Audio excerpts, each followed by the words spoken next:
Hi, I'm Randy Altman with Post Perspective. What you're about to see is a video interview with the editing team behind FX Hulu's The Bear. We recently sat down with Senior Post senior editor and co-owner Joanna Naugle.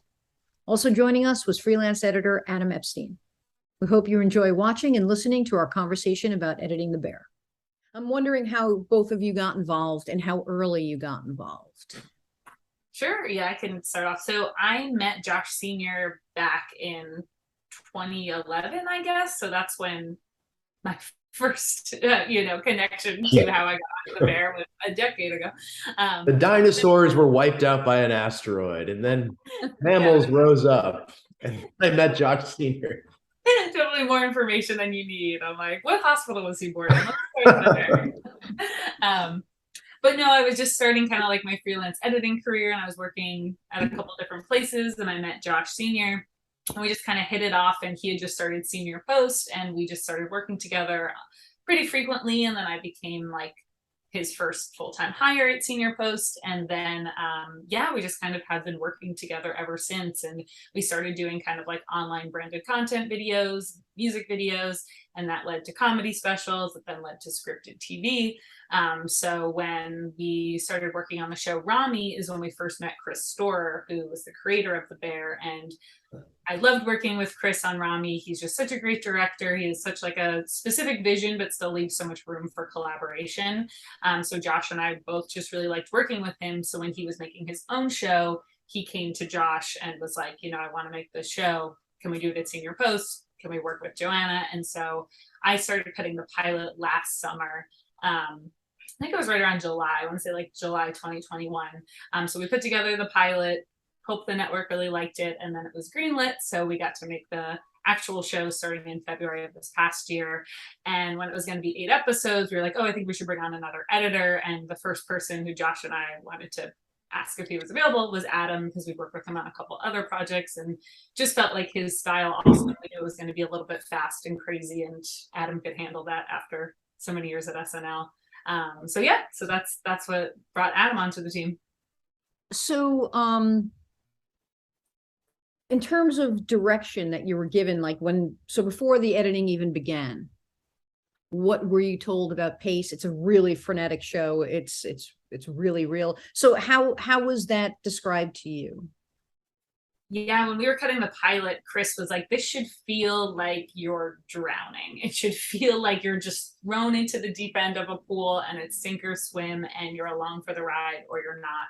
And the way that the pilot was scripted was basically the opening was a lot of different scenes back to back. And as we were cutting it, Chris was like, we need to just like get to the chaos faster. So we just kind of kept condensing and turning the first 10 minutes into more or less this crazy montage that's Carmi cooking and selling his jeans and trying to get the meat and just introducing all this information at once, setting the scene for Chicago. And I never got the note, like, make it crazier before, but I just kept getting that note, which was so fun as an editor, because a lot of times if we're doing our job right, you're not paying attention to the editing. You're just kind of like, this is all happening really seamlessly. And this show was so the opposite. It was like, make it loud, make it in your face, jump cuts, crossfades, all sorts of things. So yeah, it was really cool to have that freedom to just make things feel intense and know that was intentional. Like doing things that might feel really jarring and wrong in another show actually had a place here, which was really cool. So Adam, when you came on, this was already established. Again, going back to your SNL stuff, but how did this feel for you as an editor? The frenetic pace, the chaos, making people feel like they are. Well, it definitely made me feel like I was a little uptight, watching it. Like for them, I was worried for them. So how did you get that feel? How did that feel to edit that way? Well, it was great. And I was really lucky just that I had such, a great kind of jumping off point, a reference point from the pilot. It like the first time I saw it, it was basically like kind of like what Joanne was saying as far as, and like what Chris, when I started talking with him about it, he's like, especially about the first episode, he's like, people are, I either want the reaction to be like, I love this so much, or it's like, oh my God, I can't do this. And like, just like get away from me basically. So having that as, as kind of a reference point was incredibly helpful. And they did such an amazing job on the pilot as a whole. And then it was what I found interesting and what kind of discovered sort of over the course of working on it was that they were very smart and deliberate as far as the way that kind of pace and tone evolved over the series as a whole. So of course there were, you know, throughout the series moments that were incredibly intense, and especially like, you know, the entirety of episode 7 and pockets of, you know, episode 5 and the opening of 2, and there were always intense moments, but they were really smart as far as like the evolution of the anxiety, basically. Like the pilot kind of stands alone sort of as its own. You're clueless about everything and everyone. You don't know who any of these people are.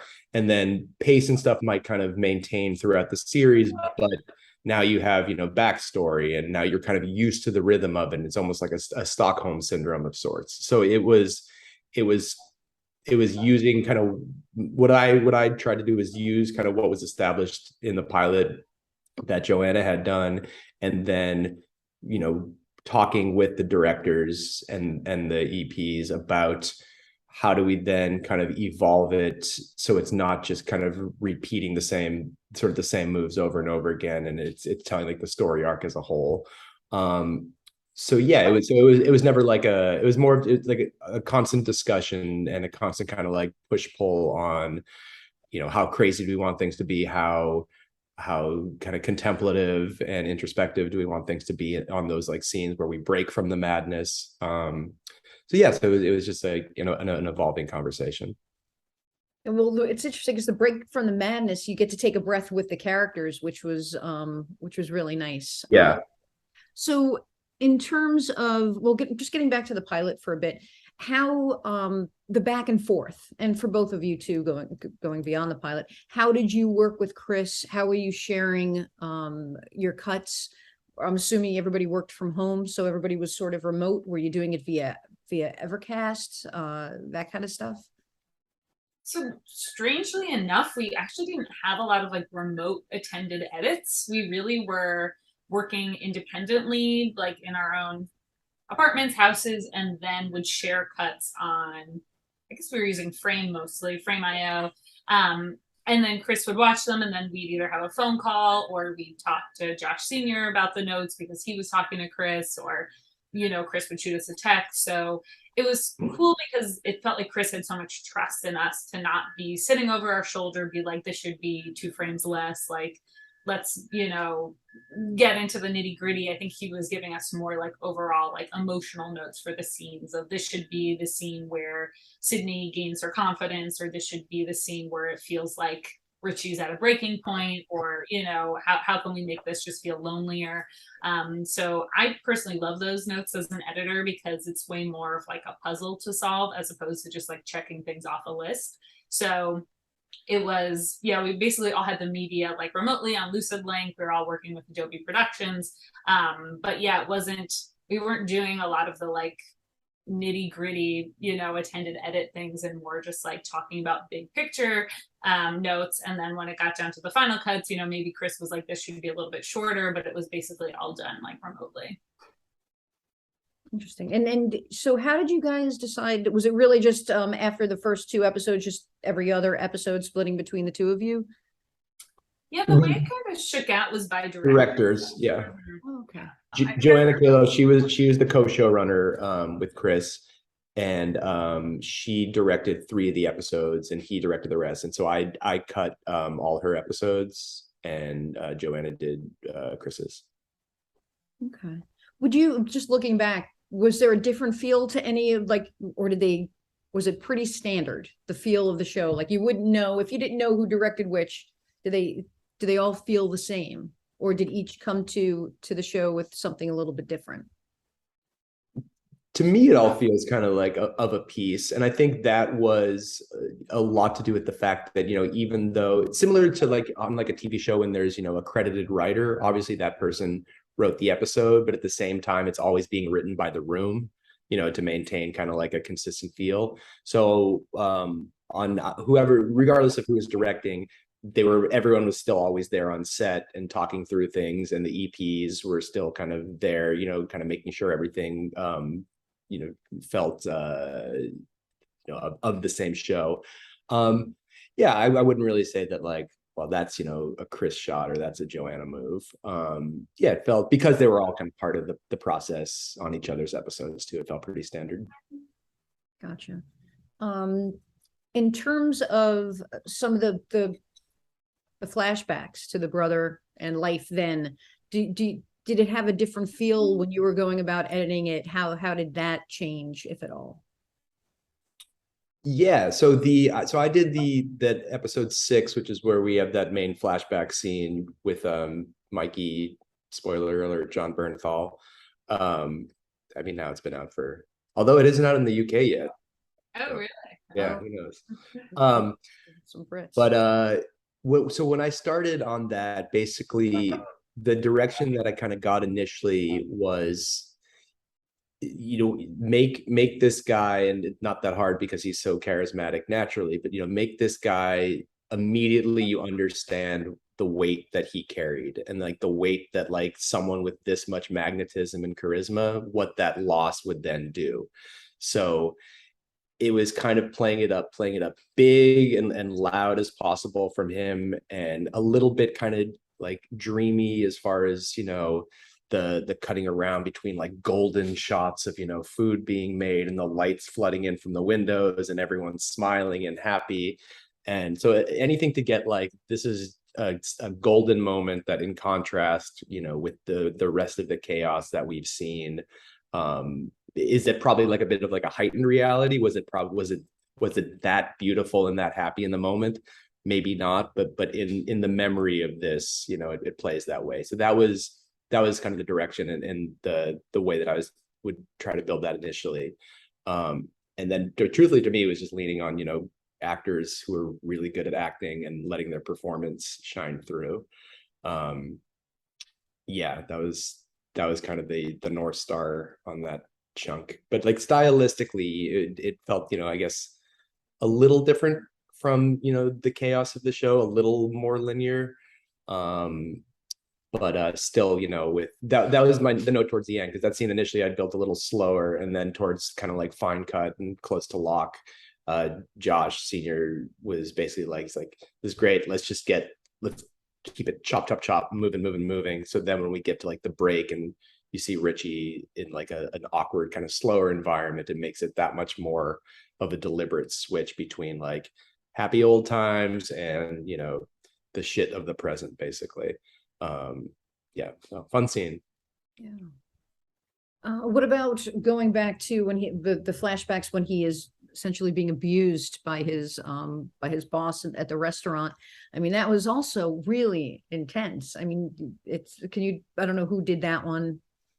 Yeah, that was the start of episode 2. That was one of my episodes, and it was one of the toughest scenes to cut for me, because we wanted to definitely feel different than the beef, but we didn't want it to feel like slow, because everything at the beef is so fast, and like this restaurant should also feel fast, but just in like a very different way of like everything is so choreographed, and there's a little bit of like coldness and fear from everybody because there's this tyrant like looming over them. And Joel McHale, who plays the abusive boss, had so many horrible but great improvs of just like destroying Carmi. So part of the struggle was also like, what are the meanest ones we can add in here without going overboard? But they shot it, the shots on his face are so close, it just feels so like invasive and like aggressive, and you can just like feel him breathing down your neck. And Jeremy Allen White has these such like good sad eyes that you're just like, oh my gosh, like he's working at like the top place in the world, but he's clearly so like broken and empty here. So anyway, I feel like that scene was really just setting up like something that's totally the opposite of the beef, in that it was so clean and organized, but also very soulless. And the restaurant that they have is filled with problems, and it's dirty and it's messy, but there is this like heart there, and they're uncovering that, and there is like something that's binding them all together. So we really wanted to like emphasize the difference between those two, so that also in episode 7, where this uglier side of Carmi comes out, is kind of like hinting at this is like who he could become if he wasn't, checking himself a little bit more, finding that balance with his employees. So it's kind of like this is like the nightmare version of what an amazing chef could be, and kind of this thing that's probably always in the back of Carmi's mind. Anytime he had like a panic attack or nightmare, we tried to sneak in some of the audio from that, you know, flashback, because it's just like, that's the thing, that's the trauma that's kind of playing in the back of his head, and really like influences who he wants to be as a chef too. And you bring up sort of the people with heart that are at the beef and the evolution of those relationships, right? So how did you guys play that in the edit? Just really cutting that and cutting the relationships. Yeah, I mean, we were really lucky, you know, in the sense that the scripts were so great, and had really kind of not just natural character arcs, but lots of natural character arcs, which I think, especially in a first season, is so impressive. The amount of development and growth across multiple characters. Usually, I feel like people have said like, oh, there was like 3 seasons worth of like development and growth within, you know, 8 episodes in 1 season. It's from our end, I feel, apart from, you know, the script being great, we would have discussions sometimes about like, okay, well, we haven't seen, you know, this person in a while, and so even if it wasn't necessarily scripted, we were lucky enough to have like lots of B-roll of like, you know, prep, or, you know, Marcus working on cakes, or Sydney, you know, prepping onions and carrots. So things that were a little more modular to be able to kind of that weren't necessarily scripted for, you know, a scene or an episode, but we could kind of place them in to kind of check back in or reset the mood, or just get a reminder of like the journey that this person was on. And then it was, you know, again, like leaning on great acting, and finding the balance between, you know, too much hand holding, as far as, you know, now she's struggling and now she's helping, and now they're against each other and now they're on the same team, and trying to play that as, you know, as kind of like a lot of the show is kind of finding the balance between the naturalism of it and then kind of like the stylistic embellishments. Yeah, to me, it's just like they're good actors. That's always what it comes down to. People are like, why is that scene great? Like, because they're very good at acting, and that makes it so much easier. Do you feel the same, Joanna? Yeah, I mean, it really is just like an amazing ensemble, and it seemed like the writers really did a good job in like kind of giving even the minor characters moments to shine, or moments to be funny. And like, I feel like we kept cracking up. I forget the name, but the actor who plays Ibrahim, like he has such great timing. He's not like a big role, you know, he doesn't have like a really well-developed story arc, but I feel like any scene that he was in, he just elevated it by like having a great like reaction shot or a funny interjection. So I think it just like rounds out, you know, it makes it feel like a real kitchen when there's like so many different voices and people, and obviously you have your main cast, but then the supporting people you're getting to know and love too, just because they're always kind of around and you're seeing them work in the back of a shot and they turn over and say something. So I think you know, it makes it easy to get to know the characters when they're kind of like, you're making this thread throughout the season and everybody's kind of like in the background of what everyone else is doing. And I think a little bit goes a long way of just like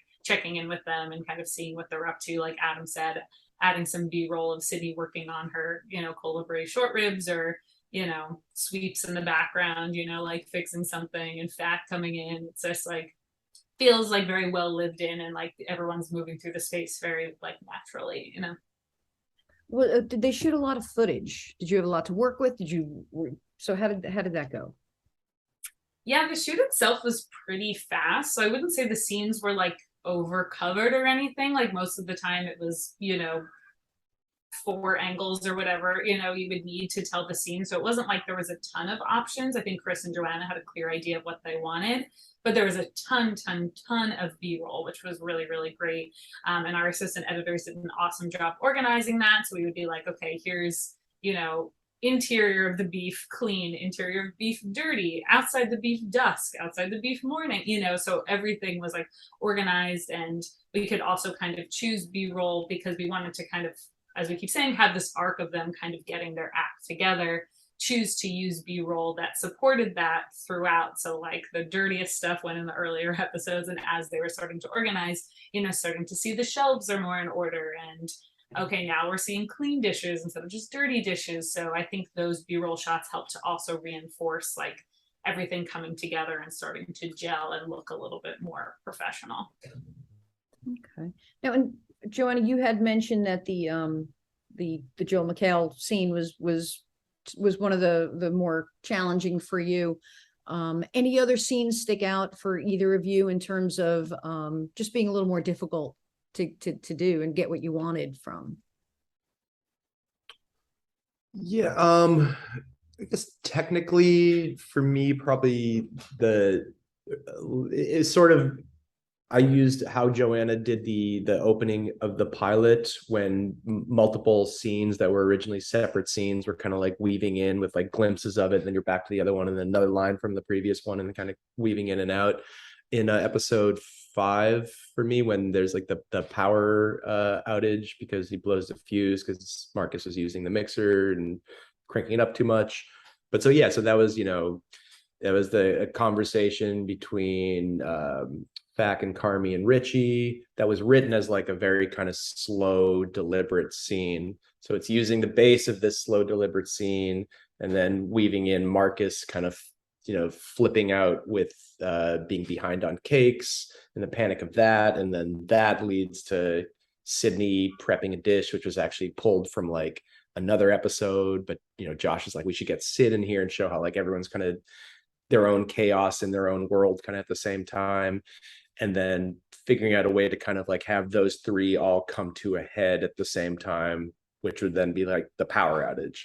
That took a while from like a technical perspective, just kind of figuring out the right rhythms on that. And then probably the one that I actually like thought was like the most challenging to cut wasn't really a fast one at all. It was Carmi and his sister, played by Abby Elliott, in I think it's 6, when they're in Carmi's office and they're looking for some documents, and it's like a pretty slow scene. It's just them sort of talking about their kind of history of the restaurant and how she feels that he never asks about her and doesn't care about her. And he has like a great quote where he's like, I never know how I feel, so like the thought of asking someone how they feel sounds like insane, basically. So it's a slow kind of dialogue scene, and the challenge for me was finding the right balance of that deliberate pacing, but then also kind of, there's a lot of time jump within that, and like things where sort of hidden jump cuts where someone would be reaching over, and so covering that person's mouth, so then I could use a line from like what was 40 seconds later to then be able to kind of jump to the next part and kind of cheat stuff like that. So big time jumps without it feeling paced up. That was challenging. But I really like how that scene came out. Yeah. Yeah, that scene turned out so well. It's such a nice, like, intimate, like, moment of them connecting, really for the first time in the season. I feel like there's so many good shots of them just kind of like looking at each other too, that you're like, okay, they're finally like seeing each other for real, And that was a great example too of also the coverage, and the DPs and the camera operators on this show did such a great job of. So normally there would be like 2 cameras running, kind of a master setup, and then more of a bit of like a wandering B cam, but never haphazard, like not necessarily planned out, but they'd always be really great about like in that scene. There was a great move where he's just kind of coming down off his face, and either he noticed it or they talked about it, and you see that Carmi just like can't stop kind of like bouncing with his hands, and you can tell he's nervous, or he's playing with his spoon, and he's always kind of like shaking a bit. So just like great texture that plays into kind of like the themes and the vibe of the scene, while also just from a technical perspective really like being great glue to let you cover large cuts, or to make time jumps, or to stitch things together without it feeling that they grabbed a piece of footage from later in the scene to plop it on that to be able to kind of glue stuff together. So the camera ops for that second roving camera was like so useful throughout, like in the kitchen stuff, all over, because there's just always great texture that also like made sense in the context of the story. Just talk about editing on Premiere, and because often TV shows are edited on Media Composer, and you guys went Premiere, and so just what does that system give you? How did that help in this show in particular? What is it that you like about it? Yeah, I've worked pretty much exclusively in Premiere the past few years, not even like fully intentionally. It's just like, it seems like all of my projects have been. So that's just my default, and I really like it. And but this was my first time using Adobe Productions, which was really cool because it was made things so much easier for us all working remotely. And we've commiserated about what a rough time it was transitioning to at-home work very quickly at the beginning of 2020, and how nobody had quite figured it out, and everyone had their local hard drives. And if you downloaded something, you had to make sure everybody else was mirroring their hard drive, and you just lost so much time just from like drive syncing. And so now, 2+ years into the pandemic, this was like such a seamless process of having the media on Lucid. Everyone was working within the same production, so I could see, oh, Adam is in this episode folder.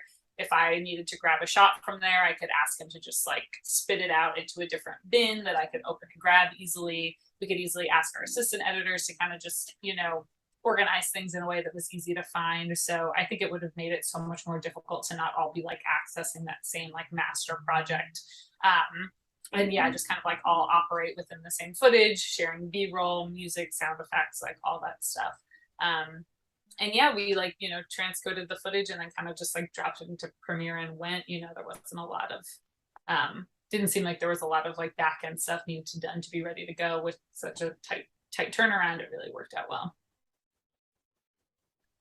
Yeah, and for me, I'm probably 60-40 Avid Premiere these days. Before the Bear, I had been pretty much Avid projects back to back for like a year and a half. But then the Bear was in Premiere, and the feature I'm doing now is Premiere, but then the next show I'm doing is Avid. So I'm pretty agnostic as far as they each have their strengths and weaknesses. For a show like this, productions worked really great because it kind of took the main advantage of what people normally say about Avid as far as multi-user, everyone kind of being there, and made that the case for working in a Premiere environment, which was great. And mainly as far as like being in the timeline on a show like this, which especially like our offline edits were so audio centric and so sound design heavy, much more so than we usually would do for just kind of like a very strict kind of dialogue based standard kind of show. The way that you can deal with like multiple sound layers and writing levels and selecting things while you're playing in real time and getting feedback, I still think is way more dynamic in Premiere than it is in Avid. You can just do much quicker, more drastic audio work. Not that you can't do it in Avid, it's leaner and cleaner to do it in Premiere. So that was definitely an advantage. But as far as like the actual cutting itself, pretty similar. Cuts are cuts as far as it goes. Although I will say we did do like a fair amount of kind of layering, varying opacity, cutting mats, dissolve type of stuff. And I think that is anything effects and sound wise, where you start getting designy. I think the Adobe stuff is a little easier to do that quickly in. Yeah, that makes sense. I'm almost ready to let you guys go. Is there anything that I haven't asked that you feel is important about your experience on the show?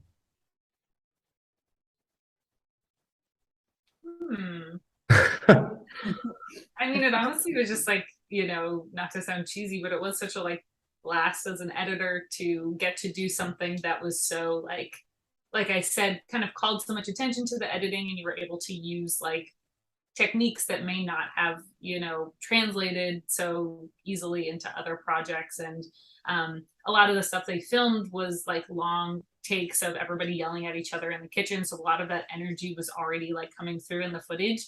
But it was just such a fun challenge to be like, okay, we don't want to like lose track of where everyone is in the kitchen, but it should feel overwhelming when they're all yelling over each other. And basically just like having that starting point of complete chaos and then having somewhere to grow from it. Like as an editor, trying to make that come through subconsciously in the pacing too, of things maybe slowing down a little bit throughout the season, and how can that how can we make sure that that's coming through with our cutting pattern. I think was just such a fun challenge, and because we alternated episodes a lot, it was fun to be like, okay, let me watch Adam's episode 3 and see what progress they've made, so then when I pick up on episode 4, we're kind of starting from where they left off. So I think that's just the benefit also of having 2 editors, split a season, is I'm just a fan of the show too, and obviously a fan of Adam's work. So it was oh great, now I just get to watch these episodes as a viewer, and then figure out where we're going to keep going from there. So yeah, it was just it was cool to see, how we could reflect the progress that the characters were making along with what we were doing in the edit as well. Definitely. And I'd say the main thing that I've kind of taken away from this, or just the experience in general, was, so often you work on something, and even when the end product is good or people like it, either the process was so draining, or you're dealing with someone that wasn't the most pleasurable to work with, or whatever. So it's sometimes, even when something's great, there's always maybe a little bit of a taint to it, or a residual, oh god, whatever. Completely not the case on this, which I think is kind of funny, considering the intensity of the subject matter, and not negative, but it can be a very intense emotional sort of show. I thought that this was one of the most pleasurable, seamless, just truly smooth sailing pretty much throughout the whole thing. And talking to people in production, and reading interviews with the actors, everyone's yeah, it was the chillest set. The hours were great. We usually wrapped early pretty much every day. Everyone was happy and supportive.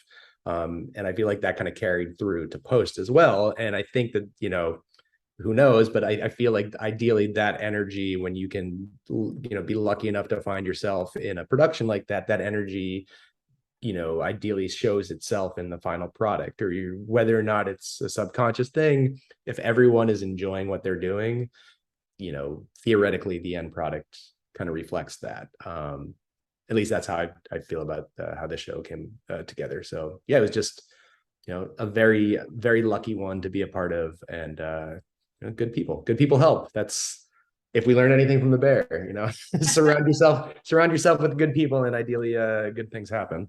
Totally agree. Yeah. So many people have been was it stressful to cut because it's such stressful material? And I was honestly, no. I mean, yes, it was. Sometimes watching the footage, I was man, this is going to be intense. But yeah, like Adam said, it was everybody was just so collaborative and respectful of everyone's time. It was the opposite of good vibes, no egos, everyone kind of with a similar like-minded goal, and going towards a direction that everyone wants. And yeah, it's great.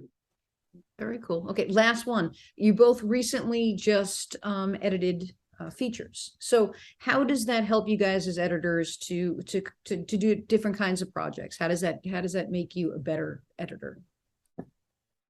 Yeah, I think it's really it's fun to switch between projects of different lengths, because the bear has such specific chapter markers broken into it with the different episodes, whereas it's kind of a different beast to be okay, we're going to sustain a story arc over 90 minutes as opposed to a bunch of different 30-minute chunks. So the actual cutting is the same. I think it's just looking at the overall picture is, are we telling the story in 4 hours or an hour and a half? So I hadn't cut a feature in a while. It had been a couple of years, so it was fun to kind of exercise that muscle again, and kind of go back into kind of longer form storytelling. And I could see myself even if I was okay, if we're breaking this up into episodes, this should happen. But I was but it all has to gel together. So yeah, so I think it's fun to be able to kind of switch between those things in your brain, because cutting a scene is cutting a scene. I think it's just about taking a step back and making sure it's working in whatever format it's eventually going to be. Yeah, and for me, I feel it helps to avoid things getting stale. When a little bit of the grass is always greener, when I'm working on a feature, oh my god, all I want to do is a 30-second commercial right now, and just just short form, and then it's done. And then when I'm working on a commercial, like, oh, all I want to do right now is like a 6-episode series, and have that sort of thing. And then when you're doing that, you're like, I just want to do a long form feature and work on it for like a few months and focus on that. So it's nice to to have the variety to kind of keep your brain a bit limber and approach things and look at it from different perspectives. And then ideally that informs when you're working in another form, you can take some of the things that you've kind of learned from that or applied there and try to bring some of that knowledge into the other things. Yeah, for me it's just it prevents getting bored a bit. If it's the same thing every day, even if it's great, you're like, all right, this great thing again. Let's mix it up maybe. So yeah, I've been very lucky to be able to jump around a bit. Very cool. Well, guys, thank you so much